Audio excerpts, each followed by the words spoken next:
नमस्कार दोस्तों, स्वागत है आपका हमारे YouTube चैनल आईबेक्स स्टडी में।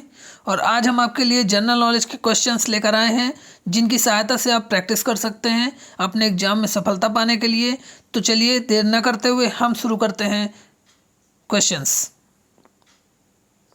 पहला क्वेश्चन है, पेड़ की आयु का पता लगाया जा सकता है। ऑप्शन ए, पेड़ की पत्तियों की गणना करके। बी, उसके धड़ पर वलयों की संख्या की गणना करके। सी, पेड़ की शाखाओं की गणना करके। डी, उसकी ऊंचाई का माप करके। तो देखिए, पेड़ की आयु का पता लगाया जा सकता है। तो पेड़ की आयु का पता कैसे हम लगाते हैं? पेड़ की आयु का पता लगाने के लिए पेड़ की जो धड़ होती है उस पर वलयों की संख्या की गणना की जाती है। वलय मतलब उसकी कितनी परत हैं, कितनी परतें हैं उस पर, उसकी गणना की जाती है। और गणना करने के बाद यह पता लगाया जा सकता है कि वह कितने वर्ष का है। तो ऑप्शन नंबर बी सही है। पेड़ की आयु का पता लगाया जा सकता है उसके धड़ पर वलयों की संख्या की गणना करके। अगला क्वेश्चन है, डीएनए फिंगरप्रिंटिंग केंद्र स्थित है। तो डीएनए फिंगरप्रिंटिंग केंद्र कहाँ पर है? तो ऑप्शन ए है नई दिल्ली में, बी बेंगलोर में, सी पुणे में, डी हैदराबाद में। इसका सही उत्तर है ऑप्शन डी, हैदराबाद में। ठीक है, अगले क्वेश्चन पे चलते हैं। भारत में वित्तीय आपातकाल की घोषणा आज तक कितनी बार की गई? ऑप्शन ए 5 बार, ऑप्शन बी 4 बार, ऑप्शन सी 1 बार और ऑप्शन डी कभी नहीं। देखिए, यहाँ पर क्वेश्चन किया गया है भारत में वित्तीय आपातकाल की बात की गई है, ना कि केवल आपातकाल की। आपातकाल तो हमारे देश में लगा हुआ है, लेकिन वित्तीय आपातकाल आज तक हमारे देश में नहीं लगाया गया है। ठीक है, तो ऑप्शन नंबर डी कभी नहीं। ठीक है, ऑप्शन नंबर डी कभी नहीं। अगला क्वेश्चन है, लाभ के पद का निर्णय कौन करेगा? लाभ के पद का निर्णय कौन करेगा? ऑप्शन ए राष्ट्रपति एवं राज्यपाल, बी संघीय संसद, सी उच्चतम न्यायालय, डी संघ लोक सेवा आयोग। तो देखिए, लाभ का पद कोई भी कर्मचारी है या कोई भी कहते हैं चुनाव में लड़ करके आए हुए हैं, तो कोई भी लाभ के पद पर है या नहीं है, इसका निर्णय कौन करेगा? तो संघ की दशा में राष्ट्रपति और राज्य की दशा में राज्यपाल। तो राष्ट्रपति और राज्यपाल क्या करते हैं? लाभ के पद का निर्णय करते हैं। तो ऑप्शन नंबर ए इसका सही है। अगला क्वेश्चन है, देश के किस प्रदेश में सबसे अधिक जिले हैं? मध्य प्रदेश, महाराष्ट्र, तमिलनाडु और उत्तर प्रदेश। ये तो आपको पता ही होगा कि उत्तर प्रदेश सबसे बड़ा जिला है। तो उत्तर प्रदेश सबसे बड़ा राज्य है। तो इसमें जिले कितने हैं? 75 जिले हैं। उत्तर प्रदेश में सबसे ज़्यादा 75 जिले हैं। तो ऑप्शन नंबर डी आपका सही है। अगला क्वेश्चन है, किसी पिंड का भार। अब भार की बात किया है, भार क्या होता है? डब्ल्यू बराबर क्या होता है? एम इंटू जी। ठीक है, एम इंटू जी मतलब मास इंटू ग्रेविटी। यानी किसी का भार निकालना है तो उसके द्रव्यमान और वो गुरुत्वाकर्षण पर भी डिपेंड करेगा। ठीक है, तो देखिए क्वेश्चन क्या कह रहा है कि किसी पिंड का भार, ऑप्शन ए है पृथ्वी तल पर सब जगह समान होता है। क्या पृथ्वी तल पर हर जगह समान होगा? अगर जहां पर भी गुरुत्वाकर्षण की वैल्यू बदल जाएगी वहां पर भार क्या बराबर होगा? नहीं होगा। ठीक है, तो पहला ऑप्शन रॉन्ग है। दूसरा क्या है? ध्रुवों पर सर्वाधिक होता है, विषुवत रेखा पर अधिक होता है, या मैदानों की अपेक्षा पहाड़ों पर अधिक होता है। तो पृथ्वी पर तो नहीं, लेकिन देखिए ध्रुवों पर क्या होता है? ऑप्शन बी जो है, ध्रुवों पर इसका जो भार होता है किसी भी पिंड का, वो क्या होता है? सबसे सर्वाधिक होता है। ठीक है, अगले क्वेश्चन पर चलते हैं। धान के खेत से निकलने वाली गैस है। तो धान के खेत से कौन सी गैस निकलती है? धान के खेत में देखिए ईथेन, मीथेन या नाइट्रोजन, या ऑप्शन सभी। ठीक है, तो धान के खेत से बता दें, धान के खेत से केवल मीथेन गैस निकलती है। ठीक है, तो ऑप्शन नंबर बी इसका सही है। अगला क्वेश्चन है, शेख निजामुद्दीन औलिया शिष्य थे। तो किसके शिष्य थे? ऑप्शन ए शेख अलाउद्दीन साबिर के, बी ख्वाजा मोइनुद्दीन चिश्ती के, सी बाबा फरीद के, डी शेख अहमद सर हिंदी के। तो शेख निजामुद्दीन औलिया थे, वो बाबा फरीद के शिष्य थे। ठीक है, अगले क्वेश्चन पे चलते हैं। भारत में अंग्रेजों ने प्रथम मदरसा कहाँ स्थापित किया था? ऑप्शन ए मद्रास में, बी बम्बई में, सी अलीगढ़ में, डी कलकत्ता में। तो देखिए, अंग्रेज जब आए थे तो सबसे पहले कहाँ पर बसे थे? कलकत्ता साइड। ठीक है, कलकत्ता पर ही, बंगाल में ही ज़्यादा उनका कब्जा था, तो इसलिए उन्होंने कहाँ पर बसाया? कलकत्ता में। ऑप्शन क्या है? डी सही है। यहाँ पर कोलकाता में प्रथम मदरसा उन्होंने स्थापित किया था।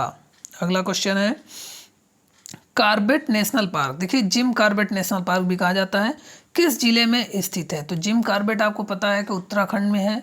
अब उसके जिले पूछ रहा है, तो ए ऑप्शन है अल्मोड़ा, बी नैनीताल, सी चमोली और डी हरिद्वार। ये चारों जिले कहाँ के हैं? उत्तराखंड के। तो जो जिम कॉर्बेट नेशनल पार्क है वह है नैनीताल में। ऑप्शन नंबर 20 का सही है, नैनीताल के पास जिम कॉर्बेट नेशनल पार्क स्थित है। अगला क्वेश्चन है लोथल कहाँ स्थित है? अगला क्वेश्चन, लोथल कहाँ स्थित है? पाकिस्तान, गुजरात, राजस्थान या हरियाणा? तो लोथल ये सिंधु घाटी की सभ्यता से रिलेटेड है, ठीक है। तो क्वेश्चन नंबर, लोथल कहाँ स्थित है? गुजरात में, ठीक है, गुजरात में स्थित है। निम्नलिखित में से कौन एक अणु परमाणुविक कण नहीं है? कह रहा है कौन सा एक ऐसा अणु है, ये 4 ऑप्शन दिए गए हैं, न्यूट्रॉन, प्रोटॉन, ड्यूट्रॉन और इलेक्ट्रॉन, इनमें से कौन सा एक अणु है जो परमाणु कण नहीं है, परमाणु का कण नहीं है? तो परमाणु के कण में कौन से होते हैं? इलेक्ट्रॉन होता है, प्रोटॉन होता है, न्यूट्रॉन होता है, लेकिन ड्यूट्रॉन नहीं होता है, ठीक है। तो ऑप्शन नंबर सी इसका सही है। निम्नलिखित में से किसकी उपस्थिति के कारण दूध में मिठास आ जाती है? ऑप्शन ए माइक्रोज, B lactose, C sucrose, D carotene. तो इसका सही उत्तर है लैक्टोज, बी। लैक्टोज के कारण दूध में क्या आ जाती है? मिठास आ जाती है। अगला क्वेश्चन है सुअरों को मानव रिहायशी क्षेत्र से दूर रखना किसके उन्मूलन में सहायक है? ऑप्शन ए मलेरिया के, बी जापानी एन्सेफ्लाइटिस के, सी फील पाँव के और डी पोलियो के। देखिए मलेरिया तो मच्छर से होता है, फील पाँव भी अलग है और पोलियो भी, यानी ऑप्शन नंबर 20 का सही है, जापानी एन्सेफ्लाइटिस के उन्मूलन में सहायक है, ठीक है, इनको दूर रखना सुअरों को। अगला क्वेश्चन है पृथ्वी की जुड़वा बहन कहे जाने वाले ग्रह का नाम क्या है? ऑप्शन ए बुध, बी शुक्र, सी मंगल, डी प्लूटो तो ग्रह ही नहीं है अब, ठीक है। इसका सही उत्तर है बी, शुक्र को पृथ्वी की जुड़वा बहन कहा जाता है। क्वेश्चन नेक्स्ट, केसर की सबसे अधिक मात्रा उत्पन्न होती है? केसर सबसे ज़्यादा कहाँ उत्पन्न होता है? तो पूर्वोत्तर पहाड़ियों में, बी कश्मीर में, सी केरल में, डी गोवा में।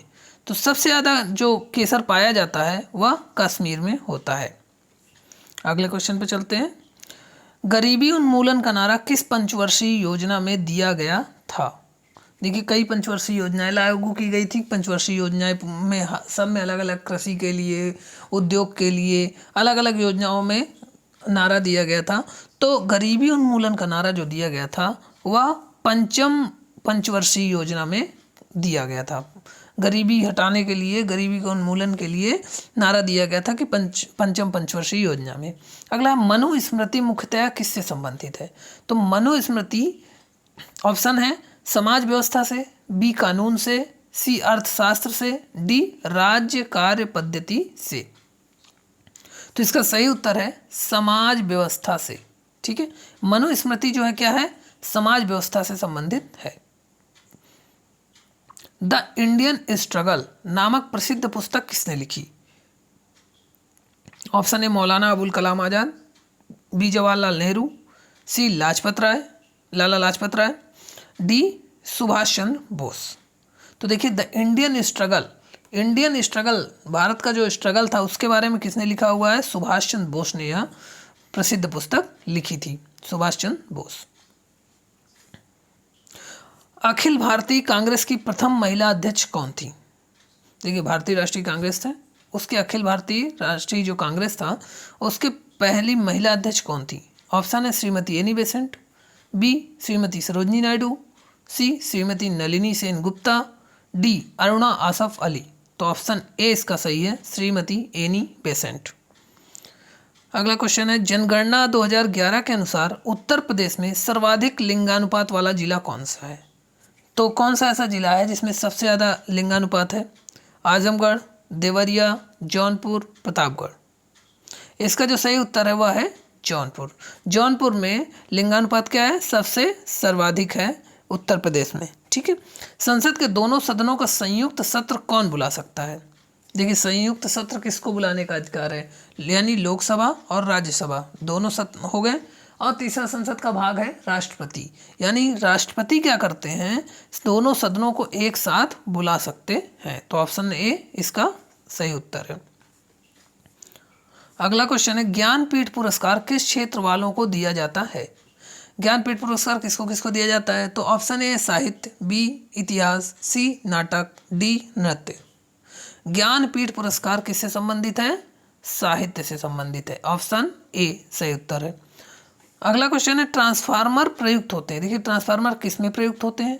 एसी को डीसी में बदलने के लिए, या डीसी को एसी में बदलने के लिए, डीसी वोल्टेज के उपचयन करने के लिए, या एसी वोल्टेज के उपचयन या अपचयन करने के लिए। देखिए एसी से डीसी कन्वर्ट करने का काम तो रेक्टिफायर का होता है, इसका होता है नहीं है, ठीक है, ट्रांसफार्मर का। तो पहले दो ऑप्शन तो ऐसे ही गलत हो गए। अब डीसी वोल्टेज का उपचयन यानी डीसी वोल्टेज को बढ़ाना, तो ये काम होता नहीं। जो ट्रांसफार्मर लगाए जाते हैं वो कहाँ लगाया जाता है? घरों में बिजली देने के लिए या मंगाने के लिए। बिजली जब मंगाते हैं तो उसको बढ़ाने या घटाने के लिए, ठीक है। बिजली का जो वोल्टेज है, यानी एसी जो बिजली आती है, अल्टरनेटिव करंट आती है, उसके वोल्टेज को बढ़ाने या घटाने के लिए, यानी उपचयन या अपचयन करने के लिए ट्रांसफार्मर का प्रयुक्त होता है। तो ऑप्शन नंबर डी इसका सही है। अगला क्वेश्चन है, 6 वर्ष की आयु से 14 वर्ष की आयु के बीच के सभी बच्चों या शिशुओं को शिक्षा का अधिकार। ऑप्शन ए राज्य के नीति निर्देशक सिद्धांतों में सम्मिलित है, बी मूल अधिकार है, सी सांविधिक अधिकार है, डी उपर्युक्त में कोई नहीं। तो देखिए पहले ये जो 6 वर्ष की आयु से 14 वर्ष की आयु के बीच के बच्चे की शिक्षा का अधिकार जो है, यह पहले राज्य के नीति निर्देशक तत्वों में आता था, लेकिन इसको संविधान संशोधन करके मूल अधिकार में इसको कर दिया गया है। अतः यह क्या है? एक मूल अधिकार है। 6 वर्ष की आयु से 14 वर्ष की आयु के बीच के सभी बच्चों को शिक्षा का अधिकार एक मूल अधिकार है। अगला क्वेश्चन है, वायुमंडल में ओजोन परत क्या करती है? ए वर्षा करती है, बी प्रदूषण उत्पन्न करती है, सी परावैंगनी विकिरण से पृथ्वी पर जीवन की रक्षा करती है, डी वायुमंडल में ऑक्सीजन उत्पन्न करती है। तो देखिए ओजोन परत का काम क्या है? परावैंगनी किरणें जो भी आती हैं पृथ्वी पर, उससे क्या करती है? ये जीवन की रक्षा करती है। ऑप्शन सी सही है। अगला क्वेश्चन है, सोयाबीन में नाइट्रोजन स्थिरांक कह रहे हैं, नाइट्रोजन स्थिरीकरण की बात कर रहे हैं। तो सोयाबीन में नाइट्रोजन स्थिरीकरण के लिए जिम्मेदार बैक्टीरिया कौन सा है? Rhizobium leguminosarum, Rhizobium japonicum, Rhizobium phaseoli, Rhizobium trifolii. ठीक है, तो ऑप्शन इसका बी सही है, राइजोबियम जैपोनिकम। ठीक है, अगले क्वेश्चन पर चलते हैं। भारत में राष्ट्रीय आय का प्राकलन किया जाता है। राष्ट्रीय आय जो निकाली जाती है, नेशनल इनकम, वो कौन करता है प्राकलन?